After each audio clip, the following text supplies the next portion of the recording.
बिस्मिल्लाहिर्रहमानिर्रहीम। इस क्लास में हम फंक्शन डिस्कस करते हैं।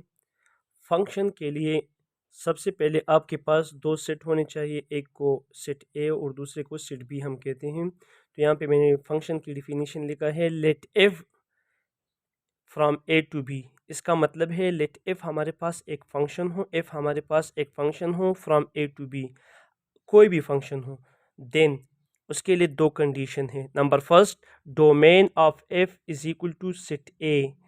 Domain of F is equal to set A. तो यहाँ पे हम सेट लिखते हैं 1 3। इस पहले एलिमेंट को डोमेन कहते हैं और सेकंड एलिमेंट को रेंज कहते हैं। तो आपको बता रहे कि यहाँ पे इस सेट में जितने भी आपने ऑर्डर पेयर लिखे हैं उनके जो डोमेन है वो डोमेन सेट ए के होनी इक्वल होनी चाहिए। और सेकंड कंडीशन ये है, there should no repetition in domain in all order pair.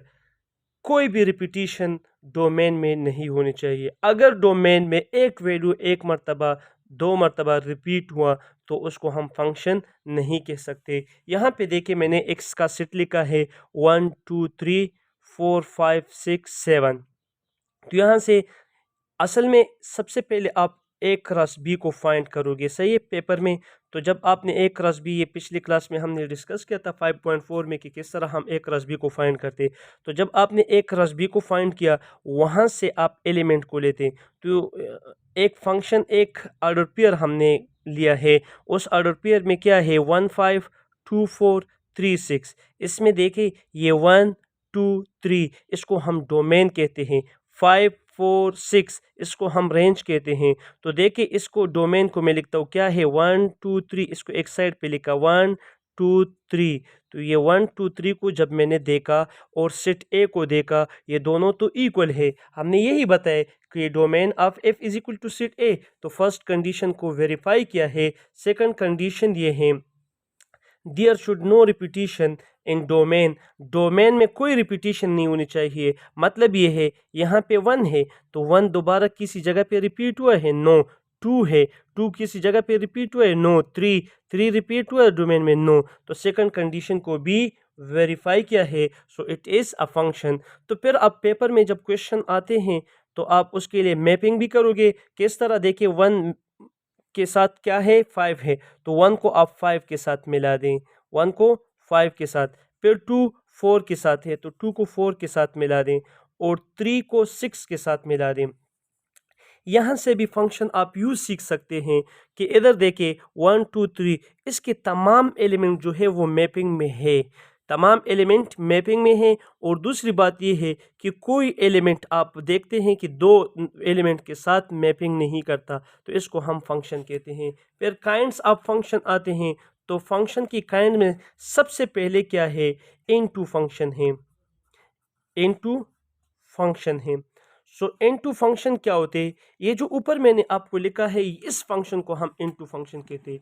याद रखिए जब भी हम फंक्शन को डिस्कस करते हैं तो फंक्शन की डिस्कस करने के लिए आप ए को देखते हैं, आप डोमेन को देखते हो। हमने डोमेन को स्टडी किया, देखिए domain of A is equal to set A.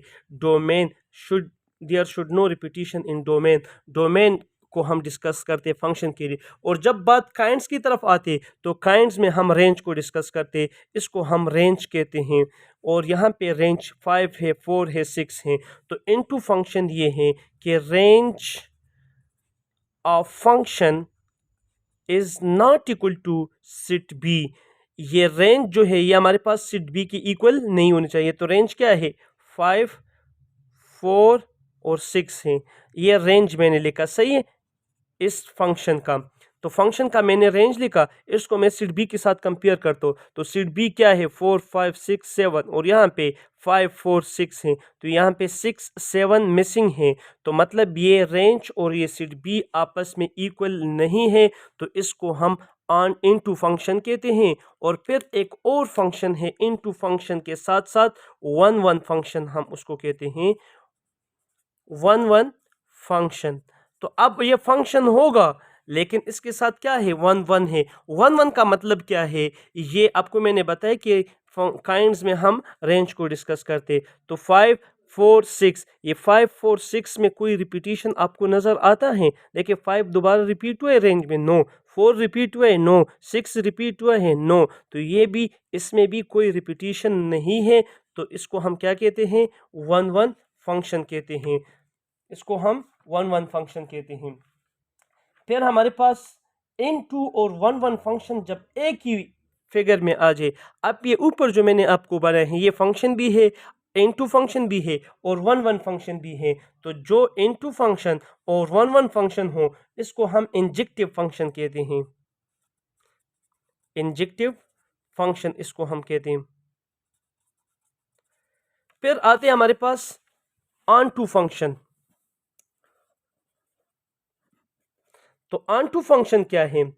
On to function हमारे पास रेंज जो है, रेंज ऑफ एफ, ये इक्वल होगा सेट बी के। रेंज ऑफ एफ किसकी इक्वल होगा? सेट बी के। तो यहाँ पे मैंने सेट ए लिखा, for example A B C, और यहाँ पे मैंने सेट बी लिखा, फॉर एग्जांपल 1 2 3। तो अब इससे मैं एक फंक्शन बनाता हूँ, इफ A1 B3 और C2।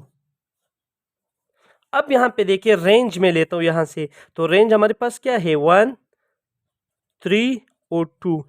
इस रेंज को मैं सेट बी के साथ कंपेयर करता हूँ, तो सेट बी क्या है? 1 2 3 और ये 1 2 3। तो सेट बी, ये देखिए सेट बी और रेंज आपस में इक्वल है कि नहीं? इस एफ का रेंज देके और सेट बी देके इक्वल है, तो इसको हम क्या कहते हैं? Onto function. So it is onto function. फिर दोबारा हम देखते हैं कि एक फंक्शन हो और उसमें रेंज में रिपीटिशन ना हो। देखिए 1 क्या रिपीट हुआ है? नो। 3 रिपीट हुआ है? नो। 2 रिपीट हुआ है? नो। तो इसमें रिपीटिशन भी नहीं है, सो ये 1 1 फंक्शन भी है। क्या है? 1 1 फंक्शन भी है। अब जब 1 1 फंक्शन हो और इनटू फंक्शन हो तो इसको हम क्या कहते हैं? बाइजेक्टिव फंक्शन कहते हैं। बाइजेक्टिव फंक्शन हम इसको कहते हैं। और आप इसके मैपिंग भी कर सकते हैं। मैपिंग आप किस तरह करोगे?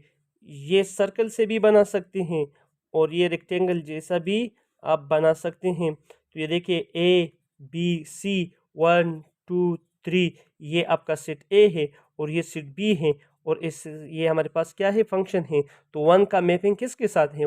ए का मैपिंग 1 के साथ है, तो 1 और ए। बी का 3 और सी 2 के साथ हैं। तो इस तरह आप इसके साथ क्या करोगे? मैपिंग। पेपर में जब क्वेश्चन आ जाए तो सबसे पहले आप फंक्शन की डिफिनीशन लिखोगे, फंक्शन को सेटिस्फाई करे, फिर काइंड्स ऑफ फंक्शन लिखोगे और फिर उसके बाद मैपिंग ज़रूर करे। इसके बाद एक आता है 1 1 कॉरिस्पॉन्डिंग्स। 1 1 कॉरिस्पॉन्डिंग्स के लिए ज़रूरी है, अब यहाँ पे मैंने शॉर्ट लिखा है। 1 1 कॉरिस्पॉन्डिंग्स के लिए सबसे ज़रूरी ये है कि सेट ए और सेट बी के एलिमेंट इक्वल होने चाहिए। यहाँ पे देखिए 1 2 3 एलिमेंट हैं, 1 2 3 एलिमेंट हैं। सबसे पहले कंडीशन ये है कि सेट ए और सेट बी के एलिमेंट इक्वल होने चाहिए। जब दोनों के एलिमेंट इक्वल है फिर इस सेट ए के हर एक एलिमेंट के साथ मैपिंग करेगा, दो के साथ नहीं कर सकता।